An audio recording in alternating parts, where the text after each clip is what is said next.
Well, good morning, good morning, good morning, everyone. Welcome to Thursday of G2E. This is the super session of the entire show.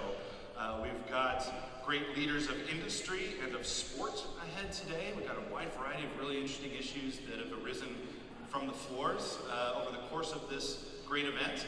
And we have a number of very interesting folks to speak with you today. This is the third year that I personally have done this CEO panel. It's always a highlight for me because we get a chance to talk across sectors in many cases of the gaming industry about a variety of fascinating issues, and invariably with very interesting and impressive souls. And that is absolutely the case today. So I actually have not let these folks know that I did this, but I dislike the part where you get up and you read a bio. That's very boring, very staid.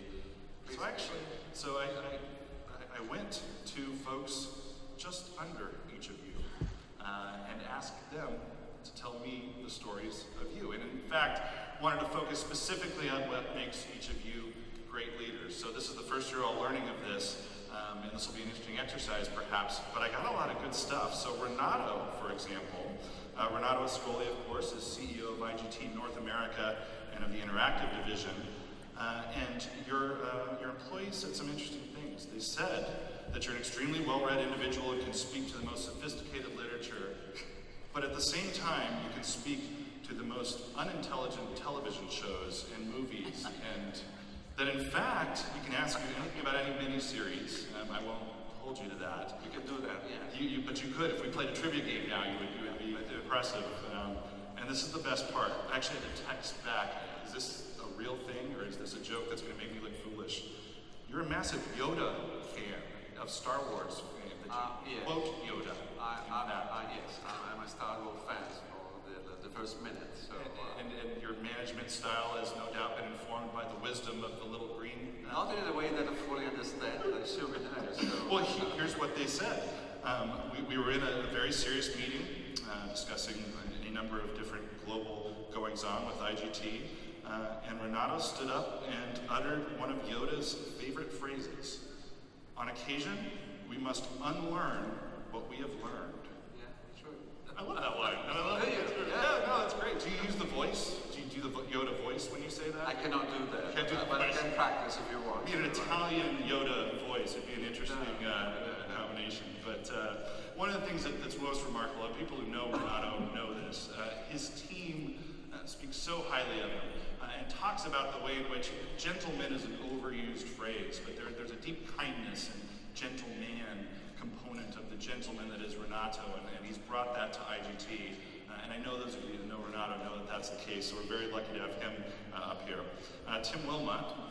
Can I leave now? I think you know who I spoke to. Tim is, of course, chairman and CEO of Penn National. Formerly of Caesars, has had an esteemed career. Again, if I were doing the read the bio thing, I'd be listing a number of impressive accomplishments, actually with each of these three folks. But here's what the folks who were just under Tim said. Tim's got the most remarkable mind I've ever come across in the gaming industry. He's encyclopedic with business metrics, with financials. You can't slip anything by him. But that encyclopedic memory really comes into play when it comes to sports trivia. So try this. Ask him on stage, this was actually, he was adamant about this, the starting lineup of the North Carolina State Hoops team in 1983. Can you do that? Is that like, or they have a number of different trivia questions. Well, Valvano was the coach. He was indeed, yes. He knew this would actually be a good one. Yes. This is the last day of G2E. I'm going to put you on the spot, fair enough. But again, as this turned, as it did with each of these individuals, affectionate, professionally affectionate. Here's what this colleague said. He's just an amazing guy. He is why I'm here with this company. I've followed him here. And maybe the metric, would people follow me? Maybe that's the best metric of a leader. After all, what's the meaning of leader? Nobody actually follows you, right? It might be the very best compliment imaginable, and that's what he would share about Tim. Mark Macarro. Mark is the tribal chairman of Pechanga, and of course also legendary. You all have access to the bios and the programs. But here was what our friends said about Mark. Mark is quite the techie and something of a weather geek. A weather geek, what does that mean, Mark? How is that? It means I spend a lot of time looking at the weather, looking at the sky, looking at weather apps. You're into it. So are you a techie with the weather geek thing? You use technology and It's an aviation hobby that ties into that, but you know, do you predict the weather? Are you that kind of weather geek? nobody can predict the weather.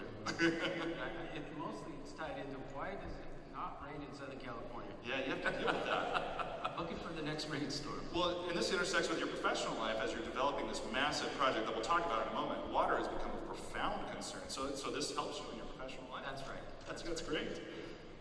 Again, what inevitably happened was what started off as jokes amongst colleagues turned very affectionate with Mark. What makes Mark the most inspiring leader is that he's an eloquent speaker in English and in our Luiseño language as well. In fact, one of the brightest moments that I witnessed personally was his address to the California Senate during our recent compact negotiation. He talked at length about how gaming has improved our lives and protected our culture, and about how our tribe has appreciated the relationship with California and the governor and the legislators. There were so many great presentations that day. However, his address won the day. Assuming one of your colleagues was there. In that it was just so heartfelt and compelling.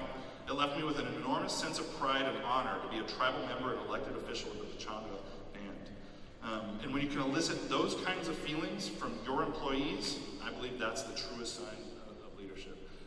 Remarkable similarities, actually, as I engage in this exercise, in that you each inspire affection amongst those who work for you, and what a wonderful, wonderful tribute to each of your leadership styles.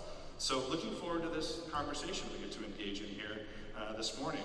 I'd like to start with it's sort of political presidential time. I've asked each of you to come up with sort of a state of the sector speech. Maybe just a 2-minute version. But each of you actually represent different sectors in a sense, right? We have the manufacturers, we have the commercial gaming industry, we have the tribal gaming industry.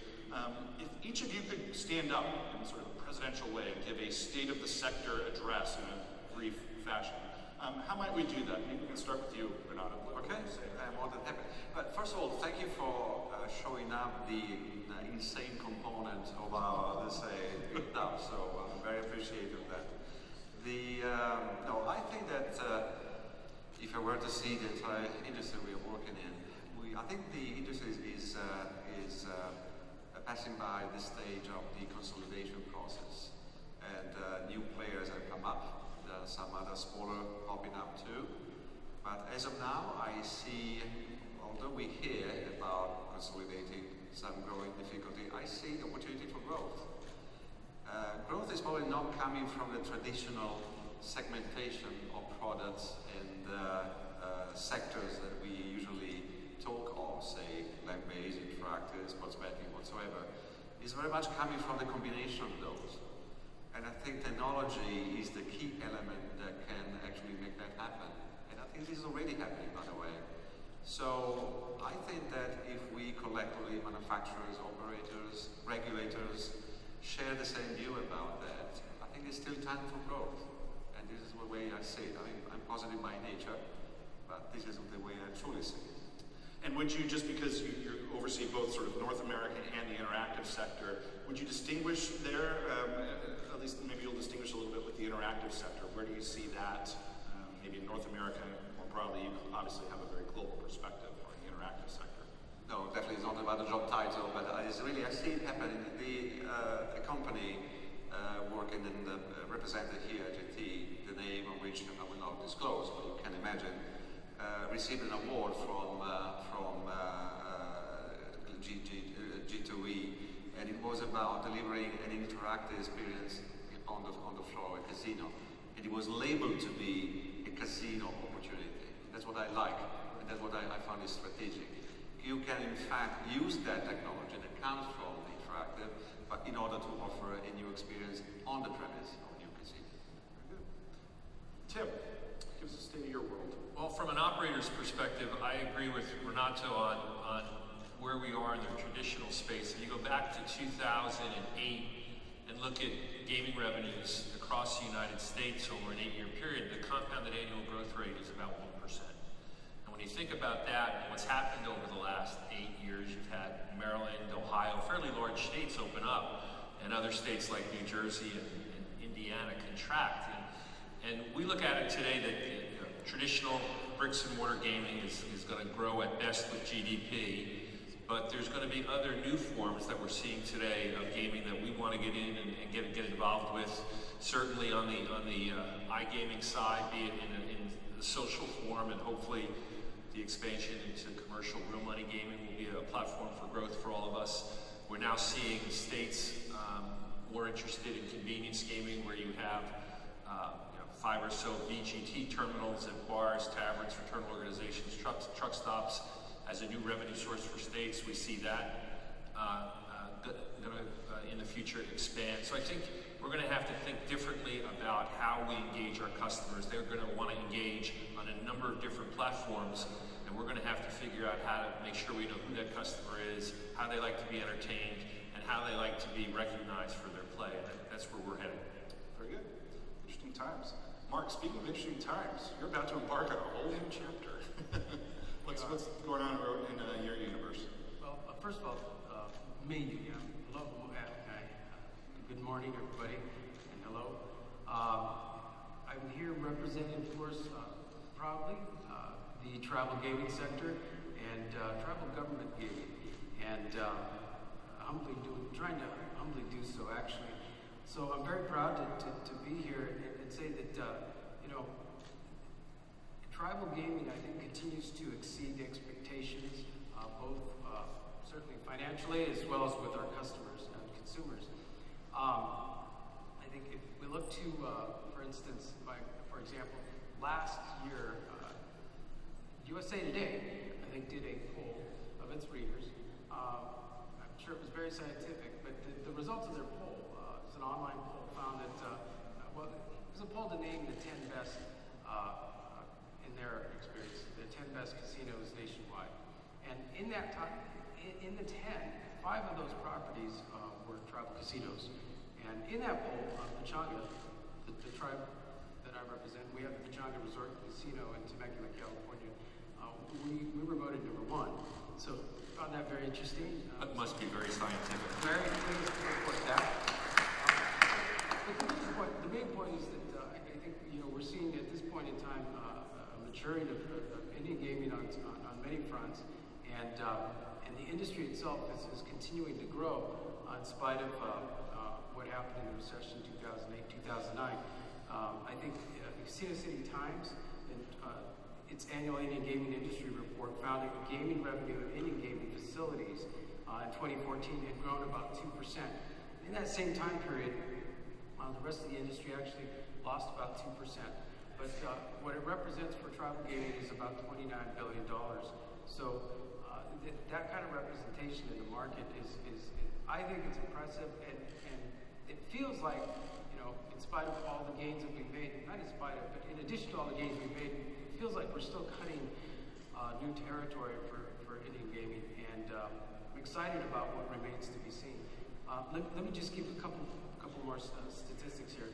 Indian gaming represents about $95 billion in output, over 738,000 jobs nationwide, which represents almost $33 billion in wages, $1.7 billion in federal, state, and local taxes, and about $8 billion in direct revenue sharing payments to jurisdictions in various states across the nation. So it's becoming robust, and I think probably one of the most dramatic things, though, is that in many locations where tribal gaming, not all locations, but in many locations where Indian gaming has become rooted and has become successful, you are beginning to see tribes becoming self-reliant, and tribes reversing economic history into a positive, and that's really a good thing. So, we're really about looking at the long term, and we're very interested in what the next 20 years is going to bring us.